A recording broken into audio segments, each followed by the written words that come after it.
and they paid me good money.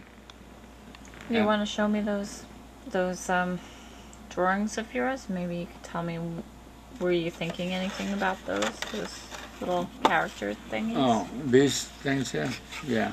Well, here's some. All right now, this is a self-portrait of myself here. This is a little watercolor sketch, okay? And this is done by having a mirror in front of me that you can look on. It has two sides that you can turn this way. So I could look over here and see my profile reflected over here. And as I was doing, I was trying to draw myself, paint myself actually, and wondering what I was doing and wondering if I was going to get it right or if it's going to come out and look silly. And I said, well, whatever it comes out to be, that's what it's going to be, and that'll be that expression, and that'll be that pronouncement of that portrait. And then sometimes I would start to draw, and I would be very out of proportion sometimes. Like in this particular drawing, painting here, which is a drawing and painting at the same time, and pen and ink is involved in it as well. And the eyes are a little too close together, the nose is perhaps a little too long, the mouth is too large and everything. But that didn't bother me. None of that bothered me. The thing, I wasn't bothered by it at all, as a matter of fact. I had captured a certain feeling, and I wasn't sure exactly whether that feeling was inside of me or was inside of someone I had seen or someone who had told me something, who felt certain things, certain anguish in themselves, and so I made it like that. And in other areas, like in this particular instance here, this is a watercolor and it looks like jammed up. I mean, the color is, nothing is controlled in this. Everything is just put in there like this, because it started out with the eyes, where the eyes are here, and then the eyebrows, and then the nose come down, then the mouth, then the cheeks started, and then the chin, and I came up to where the ears were roughly in the hair, and then the neck, and then part of the shoulders. And I said, okay, I recognize this. This is me, and this is a lot of other people too that I have met in my life. And it may not be a happy painting, but it's a real painting. It's a real feeling of something. And What was it about? it's all emotional. It's just pure emotion. It had nothing to do with anything other than just a certain inner scream, you might say. You feel you want to say something or yell something out, but you can't because there are people around, and so it's like a silent kind of scream. You know, you just say, well, okay, I understand this, and I put it aside. And sometimes I sign my work and sometimes I don't. This isn't signed. I don't know. Maybe this has the signature on. This isn't signed.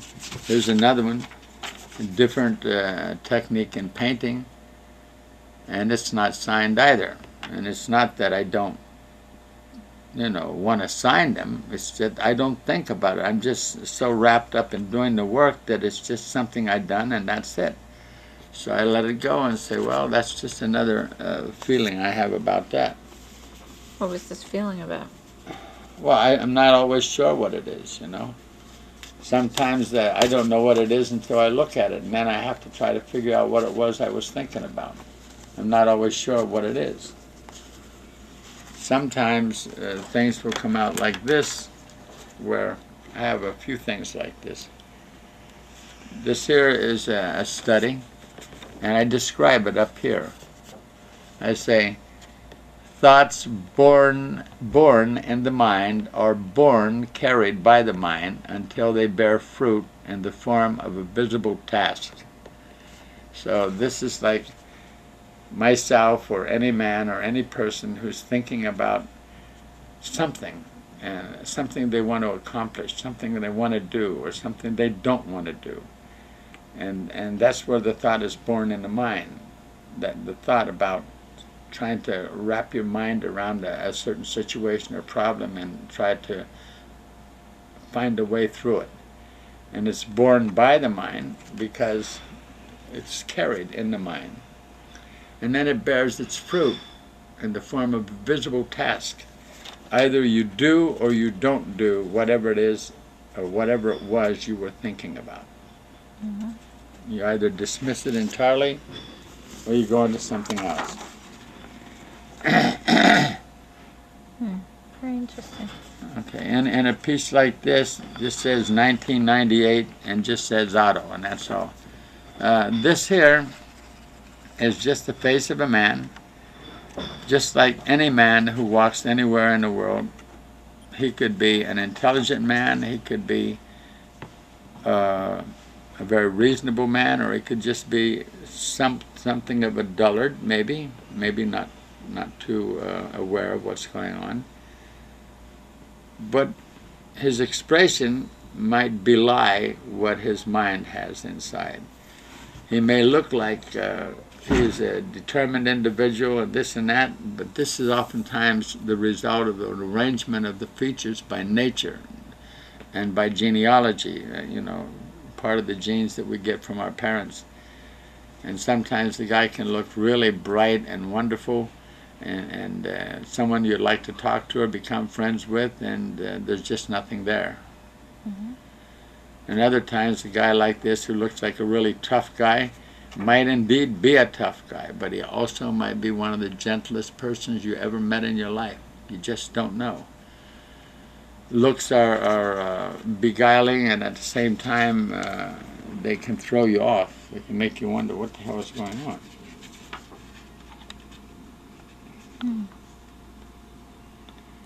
And this is another portrait of a guy. All these works here are done from imagination, except for this one here, the self-portrait. That was done by viewing it in a mirror. Mm-hmm. But now this one here was just I wanted to paint that day, so I started painting, and this is what came out. And I've thought about it a number of times. I haven't determined exactly what's going on, but I said, well, whatever it is there, And it looks like a guy who may have gotten part of a wig to put on the top of the front of his head, because it doesn't look like real hair in this respect. It looks like something that was just sort of stuck up there that you could brush over and make it look like it's real to cover up a bald spot. Mm-hmm. So that would be another impression of that kind of thing. Now this is a print of an original painting, and this thing here is like a conglomeration of faces going into and out of and part of other faces around them. And they're all in anguish, just as I've been a lot in my life, and just as most of us have been a lot in our lives. You know what I mean? Mm. So, for better or worse, that's part of that.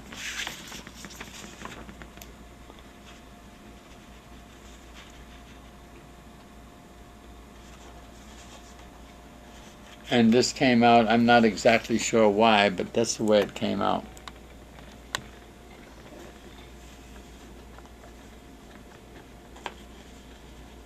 Looks very sad. Yeah, it is. And as a matter of fact, with regard to the one I showed you before, this one here, here's another impression, but executed in a different style entirely. And that was just painted for the idea of just getting different colors in the faces without thinking too much about what the color was going to be, but just grabbing the brush and dipping it into the paint well and putting it on and saying, okay, let's see what happens. What's it going to look like if I do this? Let's see what this is, what that is, what the other thing is. Let me just change the tape. Sure.